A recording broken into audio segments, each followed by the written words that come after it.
104.8 FM radio जयघोष पर आप सबका स्वागत है। आपके साथ है आपकी दोस्त समरीन और हमारे साथ इस वक्त मेहमान मौजूद हैं स्टूडियो में जो कि उड़ीसा से हैं और ओडिशी नृत्य करते हैं। बहुत ही खूबसूरत चेहरे हैं, बहुत ही खूबसूरत अटायर में हैं और बहुत ही बेहतरीन बातें हम अगले आने वाले वक्त में आपके साथ करने वाले हैं। हम बातों पर आए इससे पहले मैं आपका इंट्रोडक्शन करा देती हूँ हमारे गेस्ट के साथ। हमारे साथ इस वक्त मौजूद है। नमस्ते, मेरा नाम पंखुड़ी श्रीवास्तव है। नमस्कार, मेरा नाम राहुल वार्ष्णे है। नमस्कार, मेरा नाम वर्षा दास है। आप सबका बहुत बहुत स्वागत है। कब आपकी ज़िंदगी में इस नृत्य की शुरुआत हुई? पंखुड़ी, हम आपसे शुरू करेंगे। मेरे ज़िंदगी में जब मैं 10 इयर्स की थी तब आई शिफ्टेड टू दिल्ली। हाँ। तो तब से मेरा किसको देख के आपको ये इंस्पिरेशन मिली कि मुझे ओडिशी सीखना है? मैं बचपन से डांस कर रही थी, बट बचपन से भरतनाट्यम ही किया था मैंने। तो जब मैं दिल्ली आई तब भरतनाट्यम का उतना मेरे को मिला नहीं। तो coincidentally I came across ma'am and फिर वहाँ से ओडिसी मैंने ओडिसी शुरू किया। आपने राहुल कब से शुरू किया?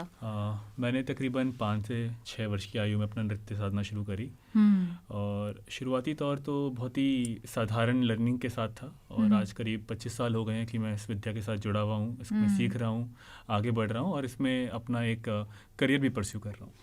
राहुल, अगर बात की जाए तो 5 साल की उम्र में आपकी चॉइस नहीं होती है, पेरेंट्स ही सेलेक्ट करके देते हैं, बट कितना सेटिस्फैक्शन रहा आपका? कहीं और कभी अट्रैक्शन हुआ कि मुझे कथक में जाना है या फिर भरतनाट्यम में जाना है, या फिर ओडिशी से एकदम सेटिस्फाइड है कि नहीं यार यही मेरा प्यार था पहला मैं यही चुनता?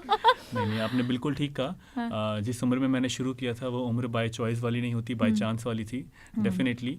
और मुझे कई वर्ष लगे इस चीज़ को समझने में कि क्या मुझे ओडिसी के साथ ही आगे बढ़ना है।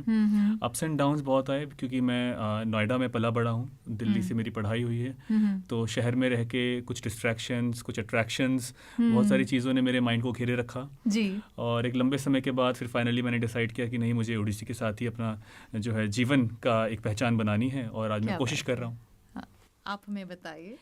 मेरे लिए भी ओडिसी की जर्नी बहुत जल्दी शुरू हुई। आई थिंक आई वाज 6 जब हमने ओडिसी, क्योंकि गुरु श्रीमती ज्योति श्रीवास्तव हमारे घर के विसिनिटी में थे, पास थे। तो उस टाइम इतना कुछ सोचा नहीं कि कहाँ पहुँचना है, क्या करना है। Just as a dance class शुरू हुआ, लेकिन वो चीज़ आगे बढ़ती गई क्योंकि उनका भी प्यार आता गया और चीज़ें डेवलप होती गई। और आज ऑलमोस्ट 28 ईयर्स हो रहे हैं मैम के साथ and I think this is something which will never go out of me. अच्छा खासा लंबा अरसा गुजारा है आपने इस नृत्य के साथ। ओडिशी की अगर हम बात करें तो ये प्राचीनतम नृत्यों में से एक है। पहले के वक्त में जो देवदासियाँ हुआ करती थी मंदिरों में वो इस नृत्य को करती थी, लेकिन इसमें कुछ मूव्स कथक के कहे जाते हैं, कुछ भरतनाट्यम के कहे जाते हैं कि मिक्सचर है। बट ये भरतनाट्यम और कथक से किस तरह से अलग है, अगर मैं राहुल आपसे पूछूं तो इस बारे में? आपने बिल्कुल सही कहा। ओडिसी का इतिहास बहुत ही पौराणिक और बहुत ही स्पिरिचुअल है। इसको कब से शुरू हुआ, ये कब से था, इसकी पुष्टि के लेके बहुत विचार विमर्श किए जाते हैं। पर हाँ, डेफिनेटली ये it is one of the oldest surviving classical dance form of India, जिसकी पहचान उदयगिरी खंडगिरी की गुफाओं से लेकर और भगवान जगन्नाथ के मंदिर तक देखी जाती हैं। देखिए, कुछ चीज़ें सामाजिक होती हैं और ओडिसी की वोकैबुलरी, ओडिसी की ग्रामर पोस्ट इंडिपेंडेंस डेवलप हुई। एक रिवाइवल पीरियड था ओडिसी का जिसमें हमारे लेजेंडरी गुरुज ने बहुत काम किया उसकी ग्रामर को डेवलप करने में, उसकी वोकैबुलरी को डेवलप करने में। जबकि बाकी क्लासिकल डांस फॉर्म जैसे स्पेशली भरतनाट्यम उस समय तो काफ़ी कुछ अपना ग्रामर डेवलप कर चुका था। तो कहीं ना कहीं जब आपके साथ एक पैरेलल लाइन ड्रॉ होती है तो आपको उससे इंस्पिरेशन डेफिनेटली मिलती है और आधारशिला कहीं ना कहीं एक है, क्योंकि आप एक ही कॉमन टेक्स्ट यूज़ कर रहे हैं विच इज़ भरतनाट्य शास्त्र। तो जब आप शास्त्र अनुसार काम कर रहे हैं तो शास्त्र से जुड़ी चीज़ें आपके नृत्य में भी जुड़ेंगी। तो मैं ये नहीं कहूँगा कि उसमें से कुछ चीज़ ले ली गई हैं, सभी की जननी एक है। तो इसलिए सिमिलैरिटीज़ उनकी ग्रामर में आपको कुछ कुछ जो है एक जैसा समानांतर चीज़ें मिल जाएंगी, पर डेफिनेटली बहुत अलग है। नृत्य की विधा बहुत अलग है, विद्या बहुत अलग है। क्योंकि जब शास्त्रीय नृत्य की बात करते हैं तो वो सिर्फ नृत्य नहीं, उस प्रदेश को, उस देश को, उसकी कला को, उसकी वेशभूषा को, उसकी पारंपरिक विचारधारा को भी दर्शाता है। तो ये जब नृत्य आप देखेंगे तो इसमें पूरे उड़ीसा का समावेश है। तो जितना उड़ीसा अलग है उतना ही ये नृत्य अलग है। क्या बात है। आप बताइए पंखुड़ी हमें, आपने जब ये सीखना शुरू किया, बहुत ही अर्ली एज में आपने सीखना शुरू किया, लेकिन फिर भी आपको क्या लगता है कि अगर इंसान की ज़िंदगी में कला है और कला रहित इंसान में क्या डिफरेंस आप देखती हैं? बहुत ज़्यादा। मैं जब डांस करती थी या जब मैं अपने दोस्तों को देखती थी तो हर शाम को मैं डांस प्रैक्टिस पे जा रही हूँ और मेरे दोस्त लोग खेल रहे हैं, तो उस समय लगता था यार मेरे को भी खेलना है, कहाँ जा रहे हैं। बट धीरे धीरे जब बड़े होते गए तब चीज़ें समझ आती गई कि मेरी अंडरस्टैंडिंग ऑफ लाइफ पर से बहुत डिफरेंस थी देन माई फ्रेंड्स। मेरा डिसिप्लिन होना, चीज़ें को समझना, एक दूसरे तरीके से देखना, वो सब चीज़ें मेरी कुछ ज़्यादा ही जल्दी डेवलप हुई। परसीव कर पा रही थी मैं चीज़ों को बहुत ही डिफरेंट तरीके से। So as a art I think सबका पर्सपेक्टिव और अंडरस्टैंडिंग चेंज होती है, मेरे लिए कम से कम। आपने क्यों चुना ओडिसी को? आज के वक्त में तो हमारे पास बहुत सारे ऑप्शंस हैं, बहुत सारे नृत्य हैं। इनफैक्ट अगर हम चलन की बात करें तो हिप हॉप है, बहुत सारे डांस के हमारे पास ऑप्शन हैं। उसमें क्लासिकल चुनना आपका डिसीजन अपना था या फिर पेरेंट्स की चॉइस थी? शुरुआत तो पेरेंट्स की चॉइस थी, पर हाँ उसको परस्यू करना, उसको कंटिन्यू करना मेरा डिसीजन था। ऐसा नहीं है कि हमने बाकी चीज़ें नहीं सीखी या बाकी चीज़ों का टेस्ट नहीं लिया। हम पढ़ने गए, बाहर गए, बिकॉज आई एम फ्रॉम नेफ, तो वहाँ पे ऑलरेडी बहुत अलग अलग कल्चर देखा, अलग जगह से लोग देखे, सब कुछ किया, पर उसके बाद भी जहाँ दिल आपका सबसे ज़्यादा वापस लेके आता है तो वो फिर वापस वहीं आ गए। आज के दौर में आप देख रहे हैं कि यूथ्स में कला को लेके खासा इंटरेस्ट डेवलप हुआ है कंपैरेटिवली पहले के। एक फेज़ रहा है जो थोड़ा डार्क रहा है कला और संस्कृति के। अगर हम बात करें, हमारे लोकगीत की बात करें, लोक नृत्य की बात करें, बहुत कुछ डाउन पीरियड भी रहा है, लेकिन आज के वक्त में वो फिर से वापस ब्लूम कर रहा है। इनफैक्ट अगर कहें तो कम नहीं है। आप इसका आगे क्या भविष्य देखते हैं? एंड फ्यूजन्स का जो दौर चला है, आपको रील्स में हिंदी और बॉलीवुड सॉन्ग्स की रील्स के साथ आपको छोटे छोटे फ्यूजन्स दिखते हैं, उसके बारे में आपका क्या कहना है? कहीं ना कहीं फ्यूजन एक तरीके से ठीक है पॉपुलैरिटी के लिए। It's a good thing because it is helping out reach a lot of new audience जिनको शायद क्लासिकल के बारे में पता नहीं। लेकिन जो क्लासिकल की अपनी ब्यूटी है, जो उसकी प्योरिटी है, आई थिंक वो रिटेन करने के लिए we still need people to work around the pure form. Because अगर कहीं ना कहीं उससे छेड़छाड़ हो गई तो फिर वो असलियत कहीं ना कहीं छुप जाएगी। हम different after a while, after may be a decade, हम वो डिफ्रेंशिएट करना ही भूल जाएंगे एज अ जनरेशन कि क्या प्योर था और इसमें कहाँ मिक्सिंग हुई।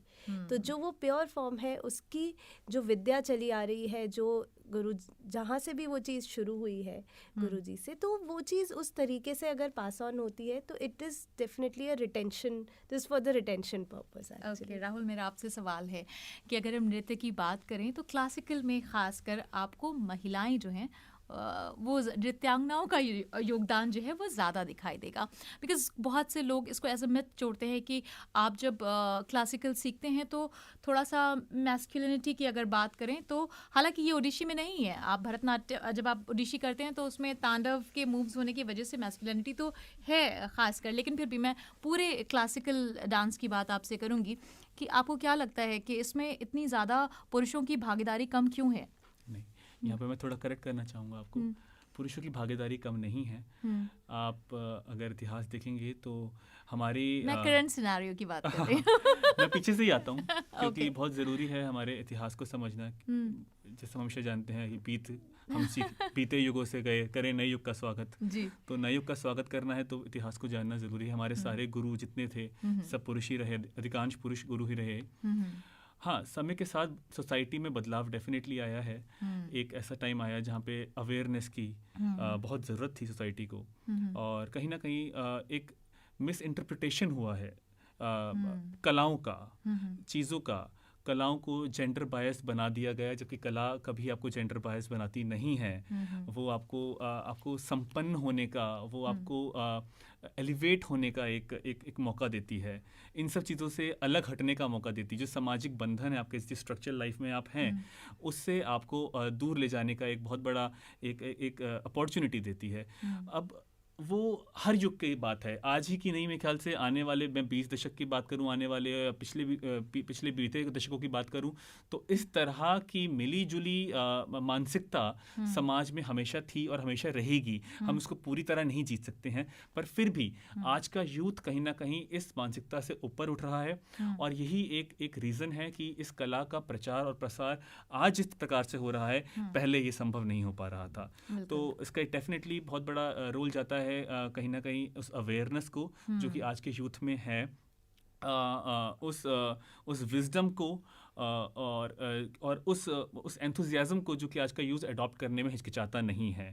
सो people are more free about their colour, about their religion, about their gender, and when you are on stage you are just a dancer, nothing else. Correct. Pankhuri, मैं आपसे बात पूछना चाहूँगी कि ये जो दौर चल रहा है इसमें अमूमन लोगों के पास इतना वक्त नहीं होता है कि वो गुरु शिष्य परंपरा के तहत जाके घंटों घंटों सीखें। सब अपने करियर के साथ, आजकल की बात करें तो लोग इसको करियर ऑप्शन के बजाय एक सेकंड चॉइस की तरह लेके चलते हैं। तो ऐसे में आपको क्या भविष्य दिखता है? बिकॉज जब तक डेडिकेशन नहीं होगा, तपस्या नहीं होगी, साधना की भावना नहीं होगी, वो मुश्किल होता है उस चीज़ को अचीव कर पाना। जैसे आपने गुरुओं की बात की, तो पहले लोग पूरी लाइफ डिवोट करते थे, आज अपने पास ही वक्त नहीं रहता है, तो आप अपनी कला को क्या वक्त देंगे? ऐसे में आप इसका क्या भविष्य देखती हैं? जब चीज़ें अपने आप होने लगती है तो भविष्य भी अपने आप दिखने लगता है। स्टार्टिंग में ढूंढला रहता है, बट जैसे जैसे काम करते रहते हैं और जैसे जैसे काम होता रहता है, अप्रिशिएशंस मिल रहे हैं, हम जितना आर लगा रहे हैं उतने आर का हम लोग को जब अप्रिशिएशन एंड ग्रेटिफिकेशन मिलता है तो वो भी वर्थ इट हो जाता है। तो उसमें फिर फ्यूचर बनाना थोड़ा ईजी हो जाता है। एंड क्योंकि हम आर इसलिए लगा पा रहे क्योंकि हमें ये चीज़ पसंद है। जैसे बोला गया कि जहाँ दिल है वो वापस आ ही जाता है। तो जब हम दिल से कोई काम कर रहे हैं तो उस पे भविष्य बनाना फिर ज़्यादा मुश्किल नहीं होता। Very good. अब चूंकि हमारे पास वक्त की थोड़ी सी कमी है, तो हम चाहेंगे कि जाते जाते हमारे जो दर्शक आपको देख रहे हैं, हमारे जो श्रोता आपको सुन रहे हैं, उनसे और यूथ से आप क्या कहना चाहेंगे हमारे जो भी नृत्य हैं या जो भी लोक कलाएं हैं उनको लेके? मैं बस यही कहना चाहूँगा कि अगर आपके मन में कोई इच्छा है तो उस इच्छा को रोकिए मत। कला हमारी संस्कृति की वाहिनी होती है। ज़रूरी नहीं है कि आप उसको एक करियर के रूप में ही देखें, जबकि करियर के रूप में भी एक कलाकार बहुत कुछ कर सकता है आज के ज़माने में। This is the perfect time to turn your passion into profession. और बस मैं ये कहना चाहूँगा कि जब आप एक कलाकार होने की दिशा में आगे बढ़ रहे हैं तो उसको सिर्फ मनोरंजन के माध्यम तक सीमित मत रखिए। इसके अंदर अपने आप को स्पिरिचुअली, मेंटली ग्रो करने की कोशिश कीजिए और फिर आप देखिएगा ये कला आपको कहाँ से कहाँ तक ले जाती है। बहुत ही खूबसूरत बात कही राहुल ने अभी कि कला आपको मेंटली, फिजिकली, स्पिरिचुअली ग्रूम करती है। इनफैक्ट जब आप अभिव्यक्त करते हैं और आपको उसके लिए कोई साधन मिल जाता है तो इससे खूबसूरत कुछ नहीं हो सकता। क्योंकि बहुत बार ऐसा होता है कि हमारी मन की बातें मन में रह जाती हैं, चाहे वो नृत्य के माध्यम से, लेखन के माध्यम से, निर्देशन के माध्यम से, बहुत सारे माध्यम हैं। आप कलाओं को अपनाइए और अगर कला ने आपको अपना लिया तो आपकी ज़िंदगी की जो साधना है वो स्वीकार हो जाएगी। इसी के साथ इस कार्यक्रम को हम यहीं पर विराम देंगे, फिर आपसे मुलाकात होगी किसी अन्य मेहमानों के साथ। फिलहाल हम इस कार्यक्रम को यहीं पर विराम देते हैं। आप सब आए, अपना कीमती वक्त हमारे लिए निकाला, इसके लिए बहुत बहुत धन्यवाद। जय गुरु।